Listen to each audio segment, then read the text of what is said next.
Durante o verão de 2003, eventos no nordeste dos Estados Unidos envolvendo uma estranha criatura humanoide apareceu na mídia local antes de um grande apagão. Pouca ou nenhuma informação foi deixada intacta, e a maioria das informações na internet sobre a criatura foi destruída misteriosamente.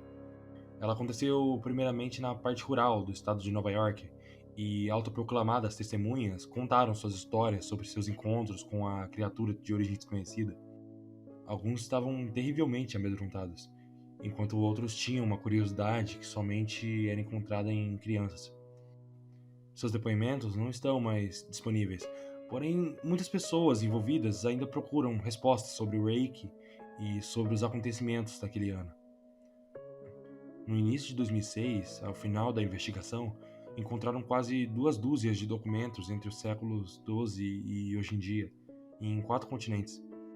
Em quase todos os casos, a história era praticamente idêntica. Eu estive em contato com um membro do grupo de investigação e eu fui capaz de obter algumas partes de seu livro, que será lançado brevemente. Nota de suicídio, 1964. Enquanto me preparo para tirar minha própria vida, eu sinto que é necessário escrever para amenizar a dor e a culpa que sinto. Não é culpa de ninguém além dele. Assim que acordei, eu senti a sua presença. E assim que acordei, eu vi sua forma. Uma vez que acordei novamente, eu escutei a sua voz e olhei em seus olhos. Eu não posso dormir sem medo da próxima experiência que terei quando acordar.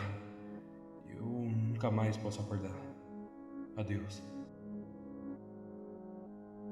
Foi encontrado também uma caixa de madeira, onde haviam 2 envelopes vazios, endereçados a William e Rose, e uma carta pessoal sem envelope. Querida Aline, eu tenho rezado por você. Ele falou o seu nome. Trecho de um jornal, traduzido do espanhol, 1880. Eu experimentei o maior terror.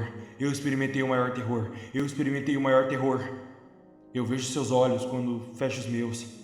Eles são vazios, negros. Eles me viram. Só uma molhada. Eu não vou dormir. A sua voz. E essa parte ficou ilegível. Diário do Capitão, 1691. Ele veio até mim durante o sono. Do pé da minha cama eu tive uma sensação. A gente tem que voltar para Inglaterra. A gente não pode voltar aqui a pedido dele, do Rake. Depoimento de uma testemunha, 2006. 3 anos atrás, eu havia retornado de uma viagem até as Cataratas do Niágara com a minha família no 4 de julho. Nós estávamos todos exaustos após um longo dia dirigido. Então, meu marido e eu pusemos as crianças direto para a cama. Por volta das 4 da manhã, eu acordei, achando que meu marido tinha acordado para usar o banheiro. Nesse momento eu me levantei e o acordei no processo. Eu me desculpei e disse a ele que eu pensava que ele tinha saído da cama. Quando ele se virou para mim, ele ofegou e puxou os pés do fim da cama tão rápido que quase me derrubou da cama. Ele me agarrou e não disse nada. Quando meus olhos se acostumaram no escuro, eu fui capaz de ver o que causou essa reação nele.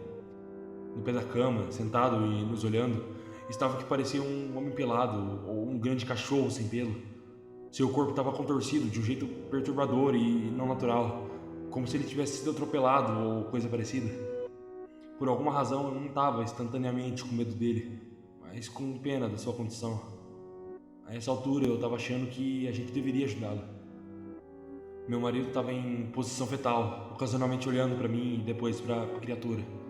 Em um movimento agitado, a criatura cambaleou em volta da cama, chegando a ficar a uma distância de um pé do meu marido. A criatura estava completamente silenciosa por uns 30 segundos, ou talvez 5, mas parecia 30, olhando para o meu marido. A criatura pôs sua mão em meu joelho e correu em direção ao corredor, indo em direção ao quarto das crianças. Eu gritei e corri para o interruptor, planejando pará-lo antes que ele machucasse as crianças. Quando eu cheguei no corredor, a luz do quarto era o bastante para vê-lo a uns 20 pés de distância. Ele se virou para mim e me olhou diretamente.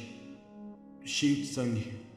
Eu liguei a luz do corredor e eu vi a minha filha Clara e os meus presas. A criatura descia as escadas enquanto eu e meu marido corríamos desesperadamente para salvar a nossa filha.